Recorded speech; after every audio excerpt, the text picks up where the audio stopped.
Football ലോകം ഒന്നടങ്കം ഉറ്റുനോക്കിയ ഒരു മഹാപോരാട്ടത്തിന്റെ ക്ലൈമാക്സിനാണ് നമ്മൾ ഇന്നലെ സാക്ഷ്യം വഹിച്ചത്.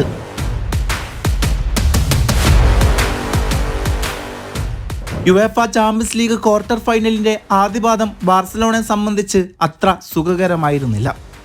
സ്വന്തം മൈതാനമായ ക്യാമ്പിനോവിൽ 10,000-കണക്കിന് ആരാധകരെ സാക്ഷിയാക്കി നടന്ന ആ മത്സരത്തിൽ ബാർസലോണ പതറിപ്പോയി. അത്ലറ്റിക്കോ മാഡ്രിഡിന്റെ അതിശക്തമായ പ്രതിരോധ കോട്ട തകർക്കാൻ ബാർസലോണയുടെ മുന്നേറ്റ നിരക്ക് അന്ന് സാധിച്ചില്ലായിരുന്നു. കൗണ്ടർ അറ്റാക്കിലൂടെ അത്ലറ്റിക്കോ ആഞ്ഞടിച്ചപ്പോൾ എതിരില്ലാത്ത 2 ഗോളുകൾക്ക് ബാർസലോണ സ്വന്തം മൈതാനത്തിൽ മുട്ടുമടക്കി. അഗ്രിഗേറ്റ് സ്കോറിൽ 2-0 പിന്നിലായ ബാർസയുടെ സെമി പ്രതീക്ഷകൾ ഏകദേശം അവസാനിച്ചു എന്ന് കരുതിയവരാണ് ഭൂരിഭാഗം പേരും. കാരണം രണ്ടാം പാദം നടക്കുന്നത് അത്ലറ്റിക്കോയുടെ കോട്ടയായ മെട്രോപൊളിറ്റാനോ സ്റ്റേഡിയത്തിലാണ്. അവിടെ ചെന്ന് ഒരു വിജയം പിടിച്ചെടുക്കുക എന്നത് ഏത് വലിയ ടീമിനും ഒരു ഹിമാലയൻ ടാസ്ക് തന്നെയാണ്. എന്നാൽ ചരിത്രം തിരുത്തി കുറിക്കാൻ ഉറച്ചു തന്നെയാണ് ഫ്ലിക്കും സംഘവും തന്ത്രങ്ങളുമായി മെട്രോപൊളിറ്റാനോയിലേക്ക് വണ്ടി കയറിയത്. മത്സരത്തിന് മുമ്പ് ബാർസലോണയുടെ യുവതാരം ലാമിൻ യമാൽ പറഞ്ഞ വാക്കുകൾ ആരാധകർക്ക് വലിയ ആത്മവിശ്വാസമാണ് നൽകിയത്. വിജയിക്കാൻ വേണ്ടി അവസാന നിമിഷം വരെ ഞങ്ങൾ പോരാടുമെന്നായിരുന്നു യമാലിന്റെ പ്രഖ്യാപനം. ആ വാക്കുകൾ വെറുമൊരു വീരവാദമല്ലെന്ന് തെളിയിക്കാൻ യമാലിന് വെറും 4 മിനിറ്റേ വേണ്ടി വന്നുള്ളൂ. കളിയുടെ ആദ്യ വിസിൽ മുഴങ്ങി 4-ാം മിനിറ്റിൽ തന്നെ അത്ലറ്റിക്കോ മാഡ്രിഡ് പ്രതിരോധത്തെ നിഷ്പ്രഭമാക്കിക്കൊണ്ട് യമാൽ ബാർസലോണയെ മുന്നിലെത്തിച്ചു. മെട്രോപൊളിറ്റാനോ സ്റ്റേഡിയത്തെ ഒന്നടങ്കം നിശബ്ദമാക്കിയ ആ ഗോൾ ബാർസലോണയുടെ തിരിച്ചുവരവിന്റെ വിളംബരമായിരുന്നു. ഈ പോരാട്ടത്തിന്റെ തീക്ഷ്ണത മനസ്സിലാക്കാൻ ഇരു ടീമുകളുടെയും ലൈനപ്പ് ഒന്ന് പരിശോധിക്കേണ്ടതുണ്ട്. ആതിഥേയരായ അത്ലറ്റിക്കോ മാഡ്രിഡ് തങ്ങളുടെ വിശ്വസ്തമായ 4-4-2 ഫോർമേഷനിലാണ് കളത്തിലിറങ്ങിയത്. ഗോൾ കീപ്പറായി മുസ്സോയും പ്രതിരോധത്തിൽ റുഗേരി, ലെങ്ക്ലെറ്റ്, ലെനോമാർട്ട്, മൊളീന എന്നിവരും അണിനിരന്നു. മിഡ്ഫീൽഡിൽ ലുക്മാൻ, കൊക്കെ, ലോറന്റോ, സിമിയോണി എന്നിവർ നിയന്ത്രിച്ചപ്പോൾ മുന്നേറ്റ നിരയിൽ അൽവാരസും ഗ്രീസ്മാനും ബാർസലോണ പ്രതിരോധത്തിന് വലിയ ഭീഷണി ഉയർത്തിക്കൊണ്ടേയിരുന്നു. മറുവശത്ത് ബാർസലോണ 4-2-3-1 എന്ന അറ്റാക്കിംഗ് ഫോർമേഷനിലാണ് കളത്തിലിറങ്ങിയത്. ഗോൾ വലക്ക് മുമ്പിൽ ജുവാൻ ഗാർഷി എന്ന വിശ്വസ്തനായ പോരാളിയിരുന്നു. പ്രതിരോധത്തിൽ Cancelo, Gerard Martin, Eric Garcia, Jules Kounde എന്നിവർ മതിലായി നിന്നു.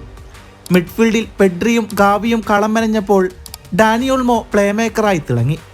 വിങ്ങുകളിൽ ഫെർമിനും ലാമിൻ യമാലും തങ്ങളുടെ വേഗത കൊണ്ട് അത്ലറ്റിക്കോ ഡിഫൻസിനെ ശരിക്കും വെള്ളം കുടിപ്പിച്ചു. മുന്നേറ്റ നിരയിൽ ആക്രമണത്തിന് നേതൃത്വം നൽകിയത് ഫെറാൻ ടോറസ് ആയിരുന്നു. മത്സരത്തിലേക്ക് വരാം. ബാർസയുടെ ആക്രമണം അവിടെയും നിന്നില്ലായിരുന്നു. മത്സരത്തിന്റെ 14-ാം മിനിറ്റിൽ ഫെറാൻ ടോറസ് ഒരിക്കൽ കൂടി ഗോൾ കണ്ടെത്തിയതോടെ അഗ്രിഗേറ്റ് സ്കോർ 2-2 എന്ന നിലയിലായി.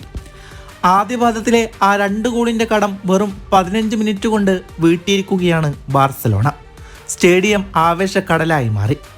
എന്നാൽ ഇവിടെയാണ് അത്ലറ്റിക്കോ കോച്ച് ഡിയാഗോ സിമിയോണിയുടെ തന്ത്രങ്ങൾ നമ്മൾ ശ്രദ്ധിക്കേണ്ടത്. ബാർസ ആക്രമിച്ച് കളിക്കുമ്പോൾ മാത്രം ഓഫ്സൈഡ് ട്രാപ്പുകൾ ഒരുക്കിയതും ബോക്സിന് മുന്നിൽ ഒരു വൺമതിൽ തീർത്തും അദ്ദേഹം ബാർസയെ തടയുകയായിരുന്നു. പന്ത് ബാർസക്ക് വിട്ടു നൽകി കൗണ്ടർ അറ്റാക്കിനായി കാത്തിരുന്ന അത്ലറ്റിക്കോ 31-ാം മിനിറ്റിൽ ലുക്മാനിലൂടെ ഒരു ഗോൾ മടക്കി. ഇതോടെ അഗ്രിഗേറ്റ് സ്കോർ 3-2. ബാർസക്ക് വീണ്ടും സമ്മർദ്ദത്തിലായി. ഈ മത്സരത്തിൽ ബാർസ പ്രതിരോധത്തിന് ഏറ്റവും വലിയ തലവേദനയായത് അവസാനം സിമിയോണി കളത്തിലേക്ക് ഇറക്കിവിട്ട അത്ലറ്റിക്കോയുടെ ഫോർവേഡ് അലക്സാണ്ടർ സൊർലോത്ത് ആയിരുന്നു. പകരക്കാരനായി ഇറങ്ങിയ സൊർലോത്തിന്റെ കരുത്തും വേഗതയും ബാർസ പ്രതിരോധത്തെ ശരിക്കും പരീക്ഷിച്ചു. ബാർസ ഡിഫൻസ് പ്രതിരോധത്തിൽ വൺമതിലായി നിന്നെങ്കിലും സൊർലോത്തിന്റെ ഓരോ മുന്നേറ്റവും തടയാൻ ബാർസ ഡിഫൻസ് കിണഞ്ഞ് പരിശ്രമിക്കേണ്ടി വന്നു. രണ്ടാം പകുതിയിൽ കളി തിരിച്ചു പിടിക്കാൻ ബാർസലോണ സകല ആയുധങ്ങളും പുറത്തെടുത്തു. മാർക്കസ് റാഷ്ഫോർഡിനെയും ലെവൻഡോസ്കിയെയും ഫ്ലിക്ക് കളത്തിലിറക്കി.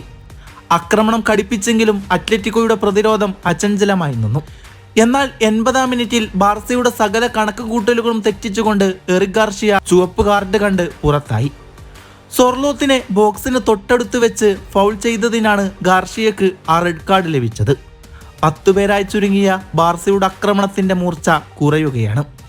എങ്കിലും 10 പേരെ വെച്ച് ബാർസ നടത്തിയ പോരാട്ടം വാക്കുകൾക്കപ്പുറമായിരുന്നു. കളിയുടെ സ്റ്റാറ്റ് നോക്കിയാൽ ബാർസയാണ് ആധിപത്യം പുലർത്തിയത്. 59% ബോൾ പൊസിഷനും 656 പാസുകളും 96% ആക്യുറസിയുമായി ബാർസ കളം നിറഞ്ഞു. 9 ഷോട്ട് ഓൺ ടാർഗറ്റുകൾ ബാർസലോണ ഉതിർത്തപ്പോൾ അത്ലറ്റിക്കോക്ക് 5 മാത്രമേ ഉണ്ടായിരുന്നുള്ളൂ.